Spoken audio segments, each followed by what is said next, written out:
So 2024 is finally coming to an end, and I don't know what 2025 is going to bring, but I thought that this would be a good time to tincture some Palo Santo. I really love the way that it smells. That's my scale light.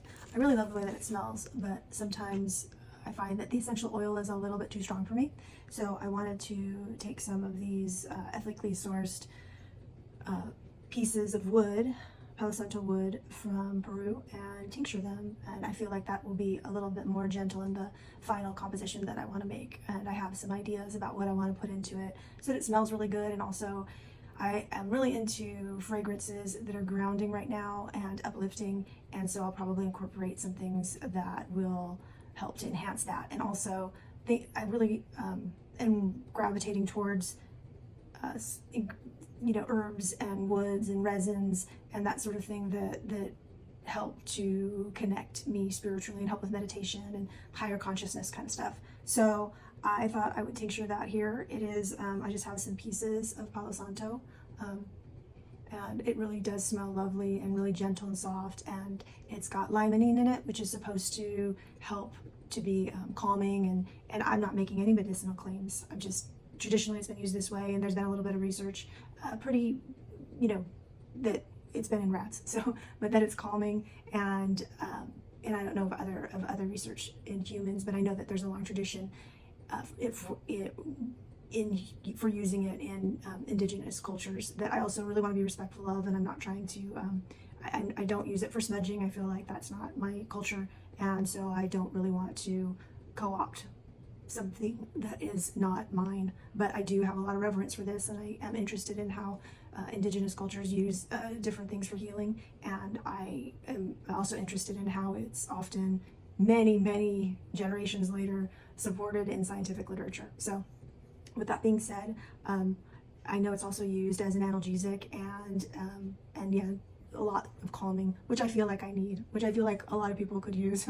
So if like my driving around today was any indication. So I'm just gonna scooch up a little bit, and how I start all my tinctures. I like to use mason jars. That's just easy.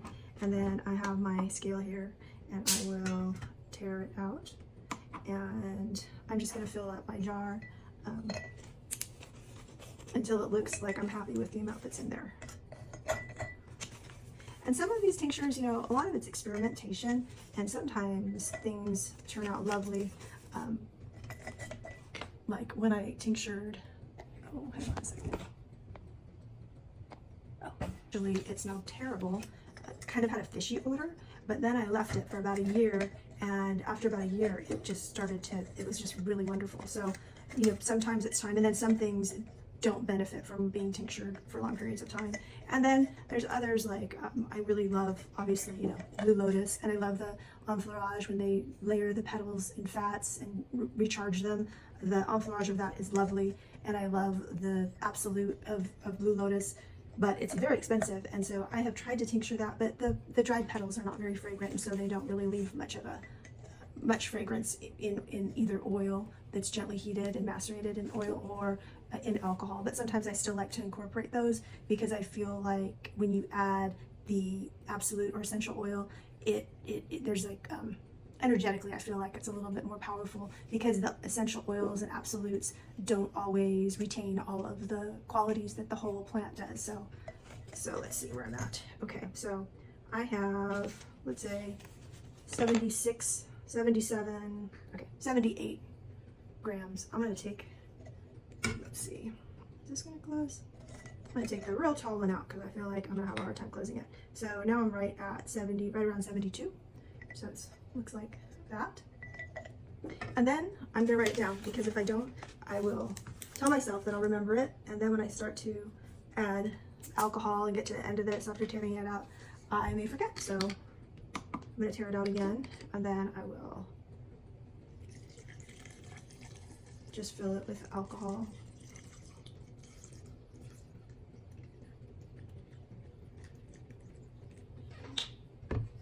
You can kind of, hopefully you can see that.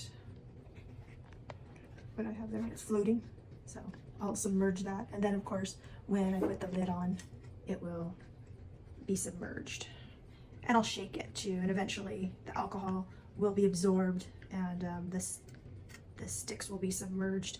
I'm kind of curious what the actual Palo Santo sticks will be like once they are, have absorbed all the alcohol. And I will think of, I don't know, kind of curious if that would make an interesting. Alcohol is very flammable, so I wouldn't advise any experimentation. But I may experiment myself. So that's it. I'm gonna play around with that. I'll put a lid on it, and then of course I'll mark the container. I ended up with about 221 grams of ethanol, and I'm gonna add just a little bit more.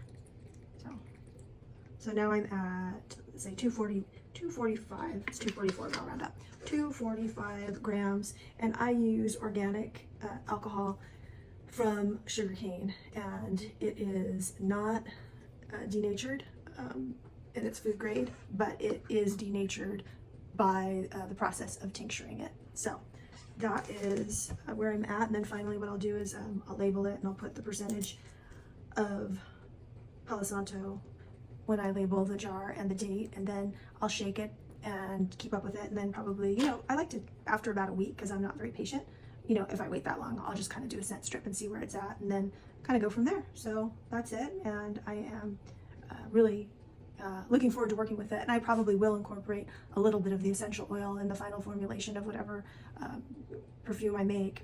And I have some ideas. I don't know, I really feel like some vanilla would be good, and a little touch of patchouli, and perhaps some citrus, because I think that would really, something like yuzu that's really dry would accent the Palo Santo. So we'll see. That's another I'll do a video on that, and how I come up with my compositions and the trials that I do before I'm happy with the final formula. So that's it, and I am looking forward to really using this in the new year, and intentionally, because I really want to go into this year without being. I want to go into this year intending to stay. I intend to stay grounded and not be buffeted by all of the changes that are happening, because I keep saying it kind of feels like a tsunami has gone out, and I don't know what it's going to feel like when it comes back in. And there's a little bit, there's a part of me that's excited about what the change may bring, but I don't think it's going to be comfortable. So